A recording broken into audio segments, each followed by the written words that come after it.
Can your life really change in a single day? What if the shift you've been craving isn't outside you, but in a quiet truth already within? Today, I'm sharing 11 powerful Stoic principles that change the way I think, feel, and live in just one day. Welcome to this special episode of the Quiet Stoic Power. This isn't a list of hacks. It's a map, a path I walked when I hit a wall in life. It was one of those mornings where nothing made sense. I'd done everything right, achieved the goals, checked the boxes, but felt empty. That day, I returned to the basics. I opened my old Stoic journal and scribbled down 11 lines. Not quotes, principles, things I could actually live. By the time the sun set, I wasn't fixed, but I saw the way forward. These 11 truths became my compass. In this episode, I'll share the first 9 of those principles, each one a story, a turning point, and a practice you can carry into your life today. And as always, this isn't about theory. It's about application. I invite you not just to listen, but to pause, reflect, and try. You don't need more time. You need more clarity. Let's begin with the first principle, the one that freed me from the illusion of control. This principle may sound simple, but it's one of the most liberating shifts you can make in your inner life. For so long, I tried to manage the world around me, other people's reactions, unexpected detours, even the economy. I lived in a constant state of reactivity, trying to fix what was never mine to fix. And in doing so, I exhausted myself. Then I read this line from Epictetus: "Some things are up to us and some things are not." That sentence was a mirror. I realized how much of my anxiety came from trying to control the uncontrollable. Whether someone liked me, whether the project went viral, whether the weather ruined my plans. The moment I let go of those externals and brought my focus inward, on my actions, my attitude, my effort, something clicked. I wasn't powerless. I was just misdirected. Let me share a quick story. A few years ago, I was preparing for a major presentation. I had rehearsed, polished every slide, practiced my tone. But right before I walked on stage, I found out that 2 major sponsors had pulled out, and the event might be cancelled altogether. Old me would have spiraled. What did I do wrong? Can I fix this? Should I say something? But that day, I took a breath. I whispered, "Focus on what's mine." I gave the talk. I spoke with clarity, not control. And afterward, someone told me it was the most grounded speech they'd ever heard. Not because of the content, but because of the energy I carried. Control is not about gripping tighter. It's about letting go of the illusion that you're responsible for everything. Here's how I apply this principle practically. At the start of the day, I list 3 things within my control, e.g., effort, focus, attitude. When anxiety rises, I ask, is this mine to manage or not? I visualize a circle. Inside it, my responses. Outside it, everything else. The more you train this muscle, the faster your nervous system resets. You start responding with clarity instead of reacting with fear. You stop being a puppet of circumstance and start becoming the author of your life. This principle is the root. It anchors all the others. Once you grasp it, you create the inner space to explore the next layer of transformation. And for me, that next layer began not with movement, but with stillness. Reflection. What's one worry you can release right now? Once I learned to let go of control, I found myself with something unexpected. Space. But what do you do with that space? That's when I realized the next transformation didn't come from doing. It came from being. That's why I began each day with stillness. We live in a world that wants your attention before you even get out of bed. Emails, headlines, notifications. The moment your eyes open, the noise starts. And without even realizing it, you're pulled into other people's priorities. So I made a rule. No phone, no noise, no input for the first 30 minutes of my day. The first few days were hard. I'd lie in bed, tempted to grab the phone. My fingers twitched from muscle memory. But instead of reaching for my device, I reached inward. Some mornings I'd sit with a warm cup of tea in silence. Other days, I'd read just one line from Marcus Aurelius and let it echo. Occasionally, I'd close my eyes and simply feel the breath moving in and out.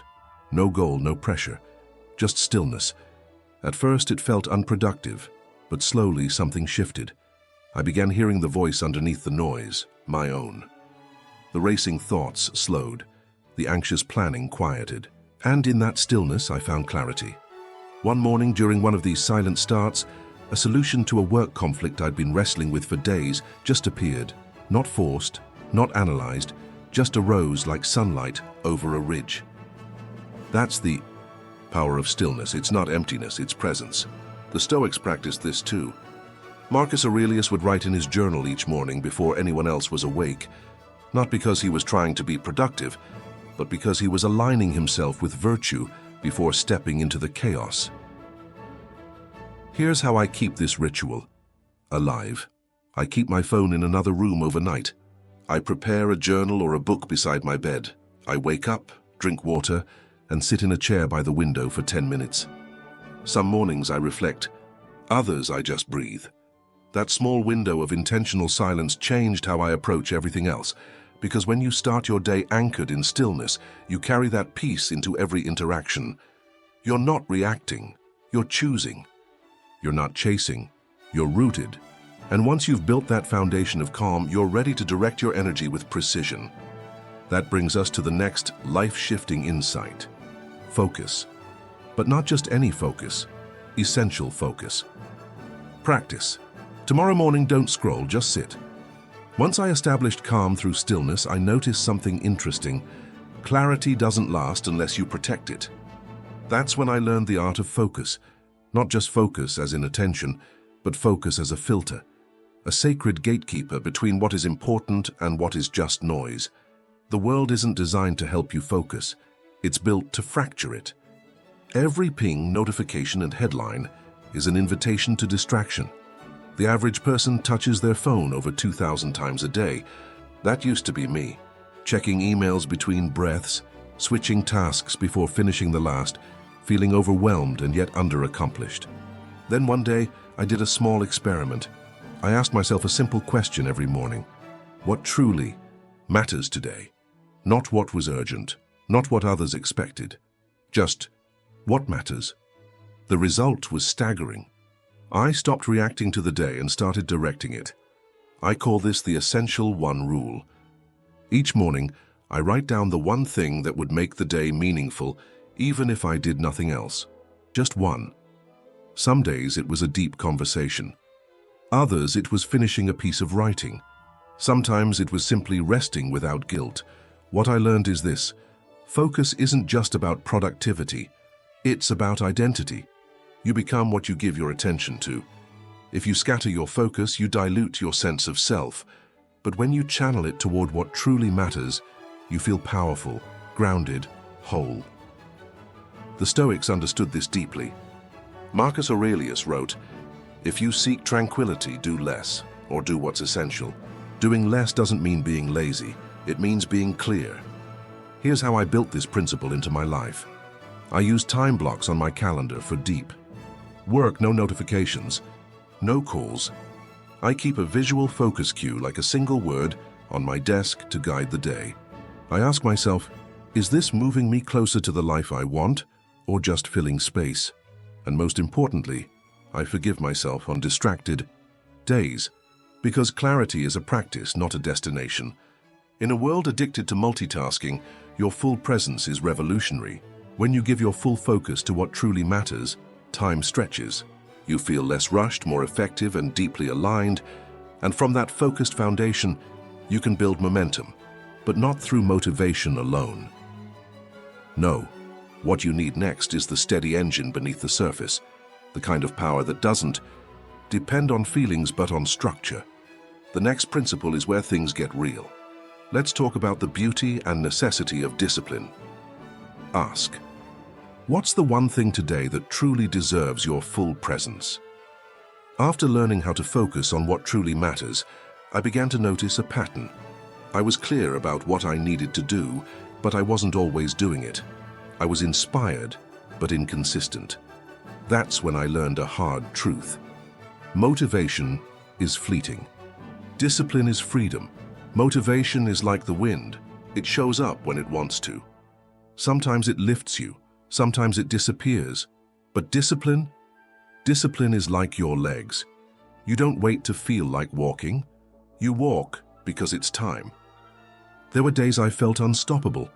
I'd write pages of content, finish workouts, connect with friends, meditate, reflect, and feel invincible. But then there were days I didn't want to get out of bed, didn't want to open my laptop, didn't want to be on. In the past, I would ride the emotional roller coaster. I waited for energy to magically appear, but the Stoics taught me something better. You don't rise to the level of your motivation. You fall to the level of your habits. So I started small. Instead of aiming for massive effort, I committed to consistency. I built tiny rituals. Write one paragraph, even on hard days. Meditate for just 5 minutes, even when busy. Drink water before coffee, no matter what. It's strange, but these micro-disciplines rewired me. I no longer negotiated with my excuses. I became someone who simply did the thing. Discipline became less about forcing myself and more about freeing myself. Freeing myself from guilt, from inertia, from mental clutter. And the craziest part? Once the action began, motivation followed. It's like discipline unlocked the door and motivation walked in after. I remember reading about Marcus Aurelius, the emperor of Rome, writing in his journal about not wanting to get out of bed. Even the emperor, leader of an empire, had to coach himself through resistance. He reminded himself, "You were born to do this work. Why are you still lying there?" That hit me. If Marcus had to choose discipline over comfort, who am I to wait for perfect conditions? Today, discipline is my non-negotiable, not as punishment, but as structure. The same way scaffolding supports a building, discipline supports the person I want to become. If you rely on mood, you'll be inconsistent. But if you build a plan and stick to it, you create momentum. And that's the key, momentum. Because once you build it, you start to trust yourself. And when you trust yourself, you become unstoppable. Which brings us to the next principle, the quiet promise behind all forward motion. Discipline lays the track, but it's honoring your own word that keeps the train moving. We often think of trust in the context of relationships with others, but the most vital trust you'll ever build is with yourself. I used to say things like, "I'll start tomorrow," or "I'll finish this tonight," or "just one more episode." They seemed harmless, but every time I broke a promise to myself, I chipped away at my self-belief. Until one night, sitting on my couch, I realized something brutal. I wouldn't trust a friend who flaked on me as much as I flaked on myself. That was the turning point. So I made a deal. I'd only make promises I could keep. And then I'd keep them no matter what. Not because it was convenient, but because every small kept promise is a brick in the foundation of inner strength. Start small. Say you'll drink 1 glass of water when you wake up, and do it. Say you'll go for a 10-minute walk, and do it. Say you'll write for 15 minutes and show up. At first it feels trivial, but soon you begin to feel different, more solid, more dependable. It's like your internal GPS gets recalibrated, because now it believes you'll follow through. I remember one morning, I told myself I'd go to the gym no matter what, even if it was just for 10 minutes. That day, everything went wrong. Emails, meetings, delays. By 9 p.m. I was drained, but I went. I did 5 sets of push-ups, stretched, and came home, and I felt powerful. Not because I trained hard, but because I showed up when I said I would. This is the kind of self-respect Stoicism is rooted in. Marcus Aurelius didn't write affirmations. He reminded himself, "Don't be overheard speaking too often about what you intend to do, just do it." Words matter, but action seals the deal. So if you want to rebuild your confidence, don't look for hacks or hype. Start by making one micro-promise each day and keeping it. With time, this becomes a lifestyle. Not one built on willpower, but on alignment. You start living as someone you can count on. And when you're grounded in that kind of self-trust, you stop being easily thrown off course. You respond, not react. Which leads perfectly to the next Stoic insight, the pause that holds true power. Try this. Today, make one micro-promise. Keep it. Watch how your confidence grows. When you start keeping promises to yourself, something incredible happens. You begin to slow down. You stop rushing to please, to defend, to control. You begin to notice. And in that noticing, you unlock one of the greatest Stoic powers of all, the pause. We often think power is loud, forceful, reactive. But true power, it's quiet. It lives in the space between stimulus and response. This principle changed everything. For me, I used to be someone who fired back emails the moment I felt misunderstood. I snapped in traffic. I filled silence with noise just to avoid discomfort. But over time, I started to realize that I didn't need to react to every spark. Some sparks didn't need fuel. They needed distance. They needed breath. One night, after a long day, someone close to me made a comment that struck a nerve. The old me would have responded with sarcasm, quick, defensive, and sharp. But that night I remembered the pause. I felt the anger rise like a wave. I didn't suppress it, I observed it, and instead of reacting, I said nothing. I just breathed. 30 seconds later, the conversation moved on. The tension melted. And most importantly, I hadn't added more chaos to the world. The Stoics called this the discipline of assent. When a thought or emotion arises, you don't automatically say yes to it. You question it. You witness it. Here's how I trained. This pause into my daily life, I used a simple mantra. Pause, breathe, choose. I created a trigger. Anytime I felt my heartbeat spike, I'd take one deep breath before speaking. I journaled moments where I reacted and rewrote how I could have responded. This isn't about suppressing emotions. It's about not letting them drive the car. When you pause, you step back into authorship. You remember, I am not my anger, I am not my fear. I am the one observing them. And from that grounded place, your choices change. You start speaking with intention, not impulse. You build trust in relationships. You save energy. And perhaps most importantly, you begin to respect your own mind. Because if your mind is a temple, then your reactions are the echoes. Keep them sacred. This pause is the gate. And what lies beyond that gate is the kind of goodness that doesn't need applause to shine.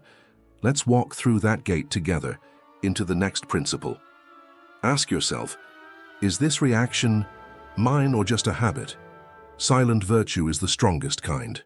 After learning to pause before reacting, I started to notice something else. How often my actions, even the good ones, came with an invisible price tag. I'd help someone and then secretly expect acknowledgement. I'd offer advice and wait for praise. I wasn't doing good purely, I was doing it for a return. Then I read a Stoic reminder that felt like a mirror. Don't expect a fig tree to thank you for watering it. Do good for the sake of goodness. It shook me, so I began to shift. I tested myself. Could I hold the door for someone and not flinch if they didn't say thank you? Could I help a friend without hinting at what I'd sacrificed? Could I share something valuable online and not obsess over likes?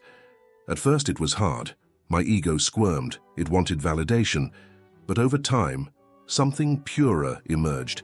I felt lighter, more rooted, because my actions were no longer transactions. They were reflections of who I wanted to be. One day I saw an elderly man struggling with bags outside a grocery store. I helped him carry them to his car. He barely spoke, he didn't smile, just nodded and drove off. Old me might have been hurt, but in that moment I smiled. Not because of what he gave me, but because of who I got to be. That's when I understood. The reward of virtue is being virtuous. That's it. And oddly, when you stop chasing applause, the right people notice you more anyway. Not because you're louder, but because you're true. Here's how I practice this principle now. I do one small kind act each day that I don't tell anyone about. I notice when my ego wants credit and I smile at it, but don't feed it. I write thank you notes I never send, just to strengthen my gratitude muscle.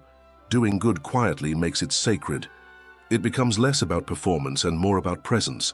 When you don't need applause, you're free. Free to act without fear of judgment. Free to be aligned with your values, not someone else's reaction. And from this place of quiet strength, we unlock the next level of detachment, not from people or praise, but from something even trickier: our outcomes. Practice. Do something kind today and tell no one. Letting go of the need for applause prepares you to let go of something even deeper: the attachment to results. This was the hardest lesson for me to learn, because I grew up thinking that effort and outcome were always directly linked. Work hard, succeed, show up, win. But life isn't always linear, is it? You can do everything right and still not get the thing, and that's what used to break me. When a project failed, I'd spiral. When a conversation didn't go the way I planned, I'd overthink it for hours. When something I poured my heart into got overlooked, I'd question my worth. But then came this Stoic insight: the fruit of your effort is not in your hands. The effort is, and that unlocked everything. I started focusing not on what I'd get, but who I'd become through consistent effort. I stopped measuring the day by outcomes and started measuring it by alignment. One example? This very podcast. When I first launched it, I was terrified. I spent weeks editing, rewriting, obsessing over the perfect title, and when it came out, crickets. The first episode barely got any listens. I almost quit, but I remembered my commitment. Focus on the doing, not the result, so I kept going. And now, this podcast has reached thousands of people, not because I forced it, but because I kept showing up. Here's how I practice this principle. I write a daily journal with 2 sections: effort, what I gave, and outcome, what happened. I circle only the effort column. I start each project with a question: who will I become by doing this, regardless of the result? I celebrate starting, not finishing. And when things don't work out, I pause, reflect, adjust. But I never let an outcome decide my identity. The Stoics remind us, you are not your outcomes, you are your choices. Detach from results and suddenly you're free. Free to try, to grow, to fail, to rise again. You begin to live in the flow of the process, not the pressure of performance. Because when your peace no longer depends on what happens, you become unshakable. And that peace, that grounded strength, it starts with one thing most people avoid: silence. Reminder, you are not your outcomes. You are your integrity in the process. We fear silence, but it's where truth lives. After letting go of outcomes, I found myself more grounded, but also more sensitive to noise. Not just external noise, but internal. The mental chatter, the to-do lists, the lingering worries that never fully dissolve. That's when I realized I had built momentum, but I still hadn't made peace. Enter silence. The first time I deliberately sat in complete silence for 30 minutes, I nearly lost my mind. I kept checking the clock. I fidgeted. My brain threw every distraction it could, but I stayed. I watched the thoughts rise and fall. And eventually, something miraculous happened. It got quiet. Not just outside me. Inside me. In that quiet, I heard something clearer than motivation, sharper than goals, my own values, not inherited beliefs, not borrowed urgency, just me. The Stoics knew this too. They spoke often of retreating inward, of cultivating an inner citadel, a place inside that no chaos can touch. You don't build that fortress in motion, you build it in silence. Here's what I do now. I schedule stillness blocks on my calendar like meetings. I take one silent walk per week. No phone, no music. I practice listening fully in conversations, not formulating responses, just receiving. Silence isn't passive, it's power. It gives your nervous system a reset. It allows insights to rise instead of being chased. It reminds you that you're not here to perform life. You're here to live it. Think about it. When was the last time you sat without distraction? Not meditating, not planning, not scrolling, just being. Most of us are afraid of what we might feel. But when you make peace with silence, you make peace with yourself. And once you find that sanctuary of calm, you're ready to redefine what success even means. Tip: spend 10 minutes today in complete stillness. No input, just presence. Coming up. In the next video, I'll reveal the final 2 principles that tie it all together, including the one that rewired my identity. If this resonated, don't forget to Subscribe for part 2. Comment your favorite principle below. Share with someone who's seeking peace over noise. Your life doesn't need more speed. It needs more clarity. See you in the next one.